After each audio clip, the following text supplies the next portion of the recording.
നമസ്കാരം എല്ലാ കുട്ടികൾക്കും ഗിരീഷ് സാറാണ്. വളരെ വളരെ വളരെ ഇമ്പോർട്ടൻ്റ് ആയിട്ടുള്ള വീഡിയോ.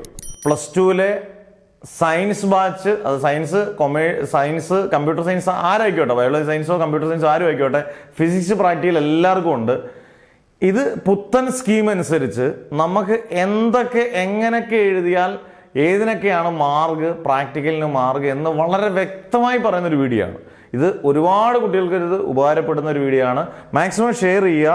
കാരണം ഇങ്ങനെയുള്ള വീഡിയോസ് നിങ്ങൾ നന്നായിട്ട് അറിഞ്ഞിട്ടേ ലാബിലോട്ട് കയറാവുള്ളൂ. ഒരുപക്ഷെ വരുന്ന എക്സ്റ്റേണൽ അധ്യാപകർ ഇതൊക്കെ പറഞ്ഞു തന്നാൽ പോലും നമ്മൾ ആ സമയത്ത് ചിലപ്പോൾ ചിലർക്ക് ടെൻഷൻ കാണും. ടെൻഷൻ ഇല്ലാതിരിക്കട്ടെ, ഫ്രീ ആകണം. പക്ഷേ എന്നാൽ പോലും നമ്മൾ ചിലപ്പോൾ ശ്രദ്ധിക്കണമെന്നില്ല. ഇതെല്ലാം നേരത്തെ അറിഞ്ഞുകൊണ്ട് അങ്ങ് പോയി കഴിഞ്ഞാൽ നമുക്കൊരു എല്ലാം അറിഞ്ഞ് നമുക്കൊരു കോൺഫിഡൻസ് അത്യാവശ്യം കിട്ടും. 100% ഓവർ കോൺഫിഡൻസ് ആയത് നല്ല കോൺഫിഡൻസിൽ പോവാം. എന്നിട്ട് ഞാൻ പറഞ്ഞു വന്നത്, പ്ലസ് ടു പബ്ലിക് എക്സാമിൻ്റെ ക്വസ്റ്റ്യൻ പേപ്പർ കിട്ടിക്കഴിയുമ്പോൾ നമുക്ക് അതിനകത്ത് എങ്ങനെയൊക്കെയാണ് മാർക്ക് അറേഞ്ച് ചെയ്തിരിക്കുന്നത്, ഏതിനൊക്കെയാണ് മാർക്ക്, എന്തൊക്കെ കാര്യങ്ങൾ എഴുതണം. ചിലർ പറയും പ്രൊസീജിയർ മൊത്തം എഴുതിയാലേ മാർക്ക് കിട്ടത്തുള്ളൂ. വ്യക്തമായി മാഷവും പറയും ഇതുപോലെ കൃത്യമായിട്ട് ചെയ്യുക. ഇത് ഗവൺമെൻറ്റിൻ്റെ സർക്കുലറാണ്. ഒരു അധ്യാപകനും അധ്യാപിക്കുന്നു മാറ്റാനും ഒന്നും പറ്റത്തില്ല. സത്യസന്ധമായ കാര്യമാണ്. സർക്കുലർ വേണമെങ്കിൽ ഇതിനകത്ത് കൊടുക്കുകയും ചെയ്യാം, ഡിസ്ക്രിപ്ഷനകത്ത് വേണമെങ്കിൽ കൊടുക്കുകയും ചെയ്യാം. എന്നാലും നിങ്ങൾക്ക് വ്യക്തമായിട്ട് പറഞ്ഞുതരാം. ഹയർ സെക്കൻഡറി പ്രാക്ടിക്കൽ എക്സാമിനേഷൻ 2024 തന്നെയാണ്. 2020 വലിയ വ്യത്യാസങ്ങളൊന്നും വന്നിട്ടില്ല. ജനറൽ ഇൻസ്ട്രക്ഷൻ ആണ്. നിങ്ങൾക്ക് ഫിസിക്സിന് എത്ര പ്രാക്ടിക്കൽ എക്സ്പീരിയൻറ്റ് ചെയ്യണം? 2 പ്രാക്ടിക്കൽ എക്സ്പീരിയൻറ്റ് ചെയ്യണം. അതായത് എ എന്നും ബി എന്നും പറയുന്ന ഒരു സെക്ഷൻ കാണും. എയ്ക്കകത്ത് ചിലപ്പോൾ ഒരെണ്ണം ടിക്ക് ചെയ്തേക്കും, ബിക്കകത്ത് ഒരെണ്ണം ടിക്ക് ചെയ്തേക്കും. ആ 2 എണ്ണമാണ് നിങ്ങൾ ചെയ്യേണ്ടത്. അന്നേരം ഓർത്തോണം, 2 എക്സ്പീരിയൻസ് ചെയ്യണം. 2 സെക്ഷൻസ് കാണും, എയും ബിയും. ഉദാഹരണം എക്സാമ്പിൾ, എയ്ക്കകത്തുനിന്ന് വെർണിയർ, ബിക്കകത്തുനിന്ന് കോൺവെക്സ് ലെൻസ്. ഗ്രാഫ് ഉണ്ടെങ്കിൽ ഗ്രാഫ് വരയ്ക്കുക, ഗ്രാഫ് അതിനകത്ത് പറഞ്ഞിട്ടില്ലെങ്കിൽ ഗ്രാഫ് വരയ്ക്കേണ്ട. അങ്ങനെയൊക്കെ വ്യക്തമായിട്ട് മനസ്സിലാക്കുക. അന്നേരം അത് ഓർക്കുക. അന്നേരം 2 ക്വസ്റ്റ്യൻസ് ആണ്, 2 സെക്ഷൻ ഉണ്ട്. എയും ബിന്ന് 2 ക്വസ്റ്റ്യൻസ് നിങ്ങൾ എഴുതണം. അത് നിർബന്ധമായിട്ടും എഴുതിയിരിക്കണം, നിർബന്ധമായിട്ട് ചെയ്തിരിക്കണം. അത് പിന്നെ SI unit should be used. SI unit എന്ന് പറയുന്നത് എന്തുവാ? നമ്മളിപ്പം ലെങ്തിൻ്റെ മീറ്റർ ആണ്, കറണ്ടിൻ്റെ ആംബിയർ ആണ്, വോൾട്ടേജിൻ്റെ വോൾട്ട് ആണ്. അന്നേരം സ്റ്റാൻഡേർഡ് യൂണിറ്റുകൾ മാത്രം വേണം നിങ്ങൾ ആൻസർ ഷീറ്റിൽ എഴുതാൻ. സെൻറ്റിമീറ്ററിൽ ഒന്നും എഴുതി കഴിഞ്ഞാൽ നമുക്ക് കുറേ മാർക്ക് കിട്ടത്തില്ല. സ്റ്റാൻഡേർഡ് യൂണിറ്റുകൾ SI സിസ്റ്റം കൃത്യമായിട്ട് യൂസ് ചെയ്യണം. Scientific calculator can be used. ശ്രദ്ധിച്ച് കേൾക്കുക. പല സ്കൂളിലും പറയും സയൻറ്റിഫിക് കാൽക്കുലേറ്റർ കൊണ്ടുവരരുത്, സയൻറ്റിഫിക് കാൽക്കുലേറ്റർ ഞങ്ങൾ എടുത്ത് കളയില്ല. പ്രത്യേകം പറയുന്നുണ്ട് scientific calculator can be used. ഉപയോഗിക്കാൻ അറിഞ്ഞിരിക്കണം. ഓണാക്കാനും ഓഫാക്കാനും ഒക്കെ അറിഞ്ഞിരിക്കണം. വലിയ സ്റ്റൈലിൽ സയൻറ്റിഫിക് കാൽക്കുലേറ്റർ ഉണ്ട് എന്ന് പറഞ്ഞുകൊണ്ട് അമ്മാവൻ ഗൾഫിൽ നിന്ന് കൊണ്ടുവന്ന് വെച്ചിട്ട് ഓണാക്കാൻ അറിയത്തില്ല, ഈ അടച്ചു വെച്ചേക്കുന്ന പോലെ പേടിച്ചൊക്കെ ചിലർ നിൽക്കുന്നത് കാണാം. സയൻറ്റിഫിക് കാൽക്കുലേറ്ററിന് മുമ്പിൽ നിന്ന് വിങ്ങി പൊട്ടുന്നത് കാണാം. അങ്ങനല്ല, സയൻറ്റിഫിക് കാൽക്കുലേറ്റർ നന്നായിട്ട് ഉപയോഗിക്കാൻ അറിഞ്ഞാൽ നിങ്ങൾക്ക് അത് ഒരുപാട് ഗുണം ചെയ്യും കാൽക്കുലേഷനൊക്കെ. ഓക്കെ, അന്നേരം സയൻറ്റിഫിക് കാൽക്കുലേറ്റർ ഉപയോഗിക്കാം. Very important point, note the points. Okay, ഇനി സ്കോർ ഡിസ്ട്രിബ്യൂഷൻ എങ്ങനെയാണ് ഓരോന്നിനും മാർക്ക്, ഏതൊക്കെ കാര്യങ്ങൾ എഴുതണം. നിങ്ങളുടെ ക്വസ്റ്റ്യൻ, അതിനകത്തൊരു ക്വസ്റ്റ്യൻ തന്നേക്കുമല്ലോ, to find the volume of a rectangular block using vernier calipers. അതാണ് എയിം. AIM, എയിമായിട്ട് അങ്ങ് നിങ്ങൾ എഴുതണം. ആ ക്വസ്റ്റ്യൻ തന്നെ അങ്ങ് എഴുതിയേക്കണം. അതാണ് എയിം. അതിന് മാർക്കൊന്നുമില്ല, അത് ക്വസ്റ്റ്യൻ തന്നെയല്ലേ. ഇനി ഫോർമുല ആൻഡ് പ്രിൻസിപ്പിൾ ശ്രദ്ധിക്കുക. ഫോർമുല ആൻഡ് പ്രിൻസിപ്പിൾ എന്ന് പറഞ്ഞാൽ ഇപ്പോൾ ഉദാഹരണം സിമ്പിൾ പെൻഡുലത്തിൻ്റെ ഇക്വേഷൻ G = 2π × √L/G. അതൊരു ബോക്സിനകത്തൊക്കെ കറക്റ്റ് ആണെങ്കിലേ ബോക്സിനകത്തൊക്കെ ഇടാവുള്ളൂ. കറക്റ്റ് അല്ലെങ്കിൽ ബോക്സിനകത്തൊക്കെ ഇട്ട് കഴിഞ്ഞാൽ പെട്ടെന്ന് ശ്രദ്ധിക്കാൻ വേണ്ടിയാണ് ബോക്സിനകത്ത് ഇടണമെന്ന് പറയുന്നത്. ചിലർ പൊട്ടത്തെറ്റ് എഴുതിയിട്ട് ബോക്സിനകത്ത് ഇട്ട് കഴിഞ്ഞാൽ പെട്ടെന്ന് തെറ്റ് ശ്രദ്ധിക്കും.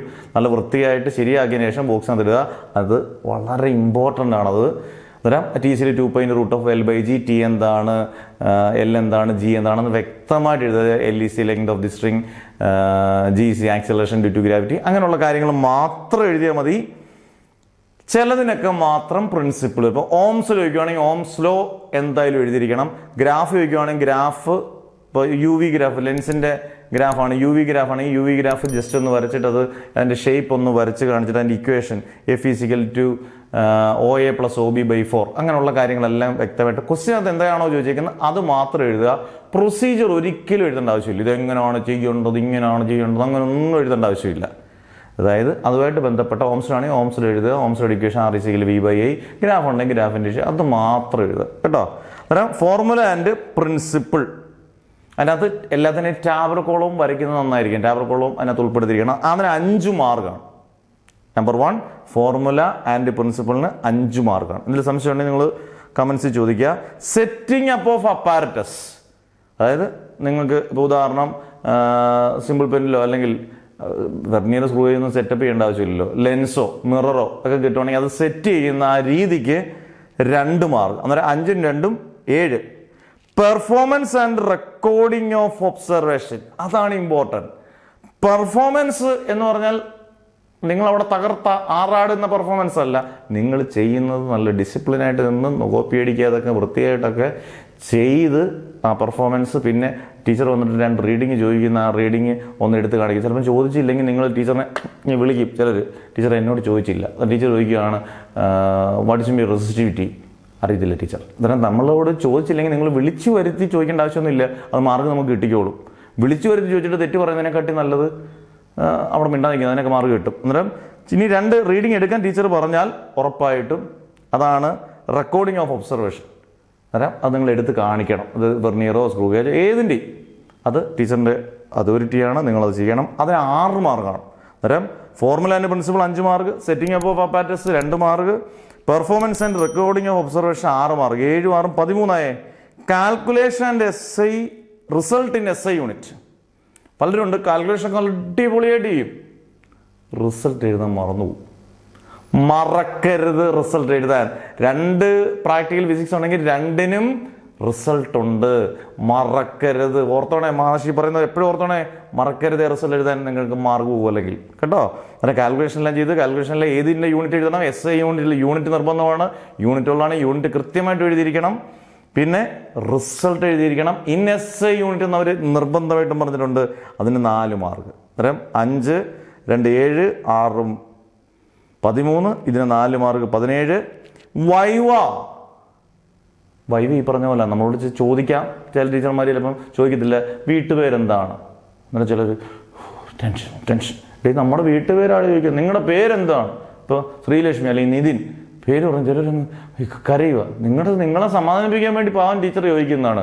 എന്തൊരു കഷ്ടമെന്ന് വെച്ചാൽ ടീച്ചർമാർ അത്രയും പാവം പിടിച്ചാണ്ട് നമ്മൾ സിമ്പിൾ ചിലർ വളരെ കാര്യമായിട്ട് ചോദിക്കും, റെസിസ്റ്റിവിറ്റി എന്താണ്, റെസിസ്റ്റിവിറ്റി എന്താണ്, കണ്ടക്ടിവിറ്റി എന്താണ്, ഓംസ് കണ്ടുപിടിച്ച ആളാണ്, ഓംസിലൂടെ കണ്ടുപിടിച്ച ആളാണ്, ഇന്ന ആളാരാണ് ചുമ്മാ ചോദിക്കുന്നുണ്ടെങ്കിൽ അതിന് 1 മാർക്കാണ്.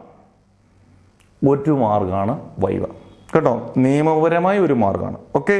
അന്നേരം ഇതെല്ലാം കൂടെ കൂട്ടി 18 മാർക്കാണ്. ഒരു എക്സ്പെരിമെന്റ്, 2 എക്സ്പെരിമെന്റ് ആകുമ്പോൾ 18 × 2 18 × 2 36 ആയി. പിന്നെ റെക്കോർഡ് ബുക്ക്, റെക്കോർഡ് നിങ്ങൾ കംപ്ലീറ്റ് എല്ലാം ചെയ്ത് അതിനകത്ത് ഉടായ്പകളൊന്നും കാണിക്കാൻ റെക്കോർഡെല്ലാം കംപ്ലീറ്റ് ചെയ്ത് സൈനെല്ലാം മേടിച്ച് ലാസ്റ്റ് സീലും മേടിച്ച് വെക്കുന്ന റെക്കോർഡിനാണ് 4 മാർക്ക്. അന്നേരം 36 + 4 40, ഇങ്ങനെയാണ് 40 മാർക്ക് കിട്ടുന്നത്. മാഷ് ഒന്നുകൂടെ പെട്ടെന്ന് പറയാം. Formula and principle 5 mark, setting up of apparatus 2 mark, performance and recording of observation 6 mark, calculation and result എപ്പോഴും ഓർത്തോണം, result in SI unit 4 mark, viva 1 mark. ഇതെല്ലാം കൂടെ കൂട്ടി 18 മാർക്ക്. ഒരു എക്സ്പെരിമെന്റ്, 2 എക്സ്പെരിമെന്റ് ആകുമ്പോൾ 18 × 2 36. പിന്നെ റെക്കോർഡിന് 4 മാർക്ക്, മൊത്തത്തിൽ 40 മാർക്ക്. ഇത് ഓർത്തുകൊണ്ട് വേണം പോകാൻ. ഇത് റൂളാണ്. ഇത് ഒരു അധ്യാപകർ തെറ്റിക്കത്തില്ലെന്നാണ് വിശ്വാസം. കേരളത്തിലുള്ളവർക്കെല്ലാം ഒരേ റൂളല്ലേ ഉള്ളൂ, അതോ ഇന്ന സ്കൂളിൽ ഇല്ല, എല്ലാ സ്കൂളിലും ഒരേ റൂളാണ്. അന്നേരം നിങ്ങൾ ഇതുപോലെ അങ്ങ് ചെയ്താൽ മതി, ഒരു ടെൻഷൻ വേണ്ട. ഇത് മാക്സിമം പേർക്ക് ഷെയർ ചെയ്ത് കൊടുക്കുക. വളരെ very important video, very important video കേട്ടോ. നിങ്ങൾ ഇതിനനുസരിച്ച് വേണം പഠിച്ചു പോകാൻ. ആ രീതിയിൽ വേണം. നല്ല മാർക്ക് കിട്ടട്ടെ എന്ന് മാഷ് പ്രാർത്ഥിക്കുന്നു. ഇനി അങ്ങോട്ട് വരുന്ന ചെറിയ വീഡിയോസ് ആണെങ്കിൽ നിങ്ങൾ കാണുക. ആദ്യമായിട്ടാണ് കാണുന്നതെങ്കിൽ ഒന്ന് സബ്സ്ക്രൈബ് ചെയ്ത് എനേബിൾ ചെയ്തൊക്കെ വെച്ചേക്കുക. നല്ല മാർക്ക് കിട്ടട്ടെ എന്ന് പ്രാർത്ഥിക്കുന്നു. Never ever give up.